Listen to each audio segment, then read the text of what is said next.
Unless you've been living under a rock, you've already seen the badass spectacle that is the music video for an Indian rap song called Big Dawgs by the Malayali rapper Hanumankind. Get it how you live it. 10 toes in when we standing on business. I'm a big stepper. The song and video have gone viral for good reason. It's a wild ride, quite literally. The video showcases one of the most iconic carnival stunts ever, the Well of Death, or Maut Ka Kuan as it's known in India, where riders drive motorcycles and cars horizontally along the vertical walls of a wooden motordrome. In the video, the rapper takes big emphatic steps through the dome and then does a ride along in the most legendary of all South Asian cars, the Maruti 800, baby.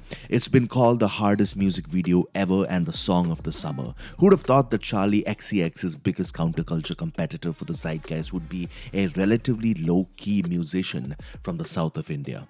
And yet, that's exactly what's happening. And you know what? It's about time the Indian hip-hop scene got the recognition and celebration it deserves at this level of worldwide virality. In a way, Hanumankind's Big Dawgs manages to capture something truly vital about hip-hop culture. And just maybe, it does it in a way that breaks through the sleepy, hyper-commercial, post-mumble haze that the mainstream American hip-hop scene seems to have fallen into, with events like the Kendrick-Drake feud occupying its time more than actual musical breakthroughs. But what exactly is it that Big Dawgs manages to capture so well, philosophically and culturally speaking? Let's go down the rabbit hole and find out. The secret for harvesting from existence the greatest fruitfulness and the greatest enjoyment is this: to live dangerously.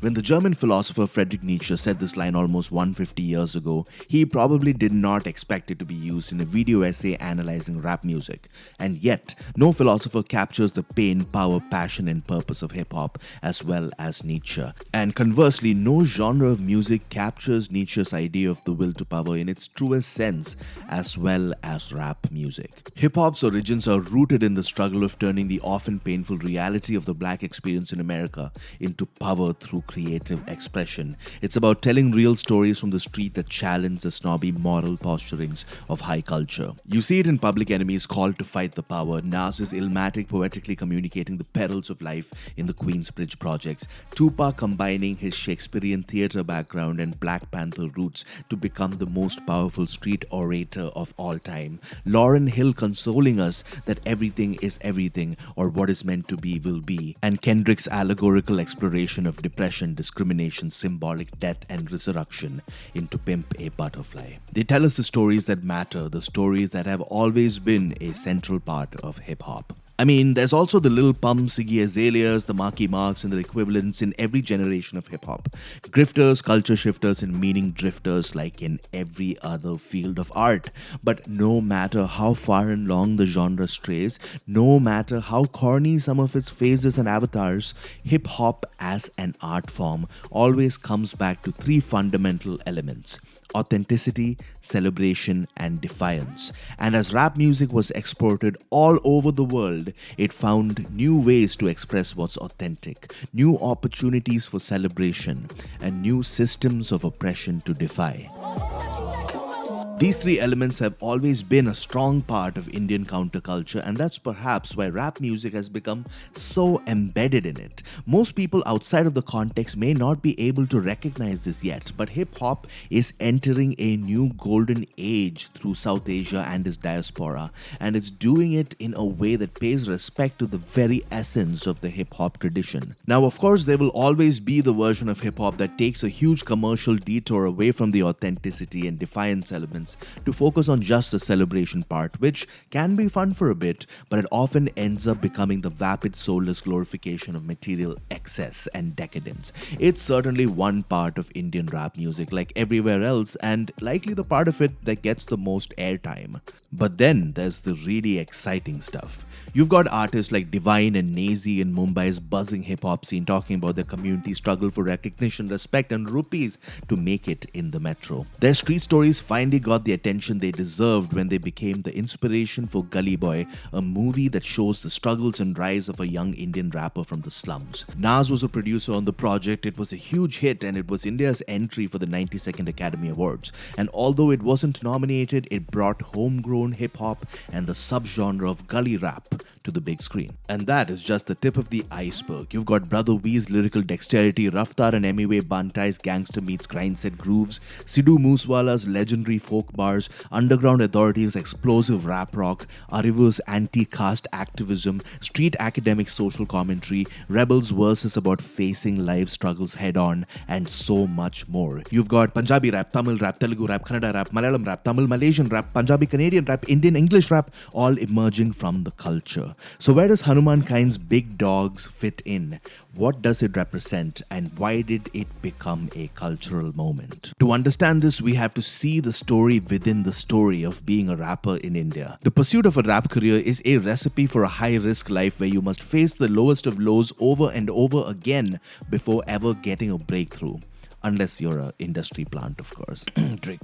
This upward struggle is true pretty much anywhere in the world for pretty much any art career, but it's especially true in India, which follows a famously low-risk, slow-reward sensibility in its approach to professional achievement, with a strong emphasis on churning out doctors and engineers. Couple this with the fact that the South Indian rap scene generally gets less recognition, and there are typically even fewer breakthrough opportunities. Someone pursuing a rap career based in the incredibly talented but often underappreciated South Side is definitely at a disadvantage.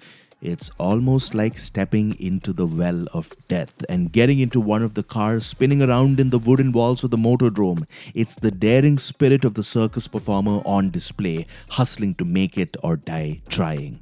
The song's lyrics, which say how you get like this, how you live like this, could just as easily be something a nosy uncle non-ironically asks to diminish the path of someone pursuing the arts. It's about time they heard "get up off my as a response. There are deeper levels to this abyss, more forces pulling the South Asian hip-hop scene down from within and without. For instance, there's the fact that he's rapping in English and seems to be a third culture kid at a time where India is going through a period of reactionary hyper-nationalism. This territory, of course, comes with a cheap criticism from within about the fact that he's rapping in English. At this time where creativity is pulled down more than ever by language, politics, and parochial perspectives, the art steps forward in defiance. Then there's the generalized prejudice, ridicule, and xenophobia towards South Asians everywhere in the world. As the rapper says, the skin color like the bourbon, a worldwide sign that we face closed curtains. The struggle for the non-stereotyped recognition of the South Asian diaspora is ever upward. Finally, there's the fact that quite a few gatekeepers of mainstream hip-hop culture seem to be mistaking Hanumankind's incorporation of Project Pat's flow with mimicry. Now, if you want to get specific, it's not mimicry, it's the syncretic fusion and remix of styles that has always been the heart and soul of hip-hop culture and a key driver of its evolution. Plus, the respect is very clear. He literally shouts out Project Pat, and Pat himself seems to be loving the song. But that won't stop bad faith actors from mistaking syncretism with inauthenticity. Clearly, there are endless levels of the abyss to fall into here. But let's go back to Nietzsche for a second. In Nietzsche's Thus Spake Zarathustra, it's the character of a tightrope walker who embodies the will to walk across the abyss towards the great unknown. As Nietzsche says, on the way to greatness, peak and abyss are now joined together, and all things are baptized in a well of eternity. The big stepper in the motordrome symbolizes the embrace of risk that propels the artistic spirit of Indian culture and hip-hop itself forward. In this way, the big stepper becomes a tightrope walker, and the well of death transforms into a well of eternity.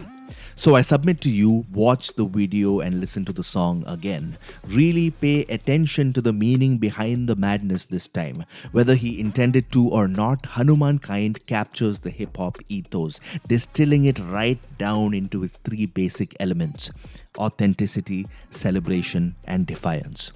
Big Dawgs is one big step for Hanumankind and one bigger leap for hip-hop culture.